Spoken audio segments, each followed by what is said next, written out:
44வது சர்க்கம். ஜம்புமாலி வதம். பிரஹஸ்தனுடைய குமாரனும் பலவானும் பருத்த கோர பற்கள் உடையவனுமான ஜம்புமாலி என்பவன் இராக்ஷசேந்திரனால் அனுப்பப்பட்டு வில்லும் கையுமாக வெளிப்பட்டான். சிவப்பு பூக்கள் சித்தரித்த ஆடையை உடுத்தவனாய், பூமாலைகளை அணிந்தவனாய், அழகிய காதணிகளை பூண்டவனாய், உருட்டி உருட்டி சுழலும் கண்களை உடையவனாய், பெரும் துடுக்கனாய், போரில் வெல்ல வறியவனாய், எரிகிற திரிகூட்ட மலைக்கு ஒப்பானவனாய், மகா மேகத்தை நிகர்த்தவனாய், புஜம், சிரஸ், கழுத்து இவைகளை கம்பீரமாக உடையவனாய், பெரும் கோரை பற்கள் உடையவனாய், அகன்ற முகம் உடையவனாய், பெரு வேகமுடையவனாய், பெரு முயற்சி உடையவனாய், மிக வலியுள்ளவனாய், மிகு பராக்கிரமம் பொருந்தியவனாய், வஜ்ராயுதம், இடி இவைகளுக்கு நிகரான சத்தத்தை உடையவனாய், இந்திர தனுசுக்கு சமானமானதும் அழகிய பாணங்கள் உடையதும், வஜ்ராயுதம், இடி இவைகளுக்கு ஒப்பான சப்தமுடையதும் பெரியதுமான ஒரு தனுசை பலமாய் நாணொலி செய்து கொண்டு மிக வேகமாய் வந்து சேர்ந்தான். அவனுடைய தனுசின் பெரிய நாணொலியினால் திக்குகளும் விதிக்குகளும் ஆகாசமும் எல்லாம் திடீரென நிரப்பப்பட்டது. காந்திகளால் அங்காரகன் போன்றவனும் உயரக் கிளம்பும் சூரியன் போன்றவனுமான அவன் பெரிய தாம்பிரத்தார் செய்த கவசத்தால் நன்கு ரக்ஷை பூண்டவனாய் ஹனுமாரை பார்த்து, நில்லு நில்லு என்று திடீரென அப்பொழுது சொன்னான். கோவேறு கழுதைகள் பூட்டிய ஓர் தேரிலேறி வருகின்ற அவனை அந்த ஹனுமார் கண்முன் கண்டு அதனால் கொண்டாட்டத்துடனேயே குதூகலித்தார். சிம்ம நாதம் செய்தார். பருத்த புஜங்களுடைய ஜம்புமாலி தீக்ஷ்ணமான பாணங்களினால் தோரண வாயிலின் கோபுரத்தின் மீதிருந்து வரும் வானரோத்தமரும் அந்த ஹனுமாரை துன்பப்படுத்தினான்.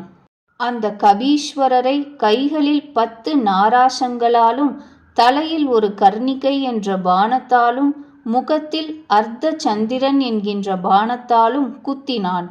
அவருடைய அந்த சிவந்த முகம் சரத்தால் பொத்துண்டதாய், சரத்காலத்தில் சூரிய கிரணத்தால் விகசித்த மலர்ந்த செந்தாமரை போல் சோபித்தது. அவருடைய சிவந்த அந்த முகம் இரத்தத்தால் மீண்டும் சிவந்ததாய், ஆகாசத்தில் சந்தன பிந்துக்களால் நனைக்கப்பட்ட சிவந்த தாமரை புஷ்பம் போல் சோபித்தது. மகாகபி அரக்கனுடைய பாணத்தால் அடியுண்டவராய் கோபம் கொண்டார்.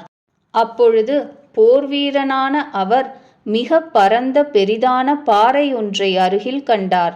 அதை சடக்கென பிடுங்கி அதி பலமாய் எறிந்தார்.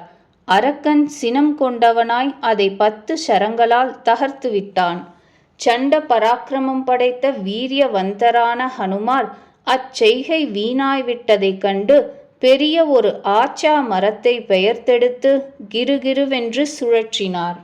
ஆச்சா மரத்தை சுழற்றுகிற வானரரை மகாபலிஷ்டராய் மிக்க பலமுள்ள ஜம்புமாலி அறிந்து பற்பல பாணங்களை விடுத்தான்.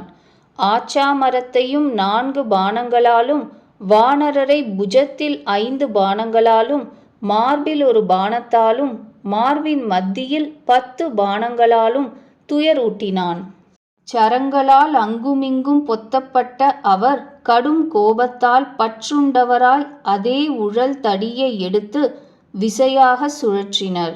உக்கிர ரோஷம் கொண்டிருந்த அபூர்வ பலவானான அவர் உழல் தடியை அதிவிசையாய் சுழற்றி ஜம்புமாலியினது பெரிதாயுள்ள மார்பில் மோதினார்.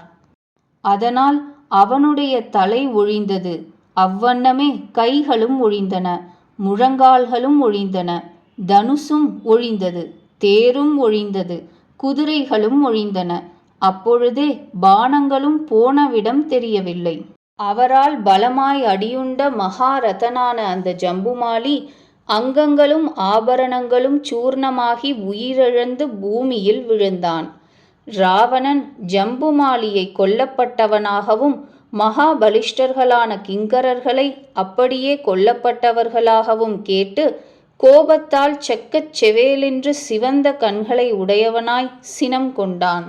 அந்த இராட்சசராஜன் பிரகஸ்த புத்திரனான ஜம்புமாலி என்ற மகாபலிஷ்டன் கொல்லப்பட்டவுடன் ரோஷத்தால் உருட்டிப் பார்க்கும் செங்கண்கள் உடையவனாய் உடனே வீரியமும் விக்கிரமமும் சாலப் படைத்த மந்திரி குமாரர்களை கட்டளையிட்டு அனுப்பினான். 44வது சர்க்கம் முற்றிற்று.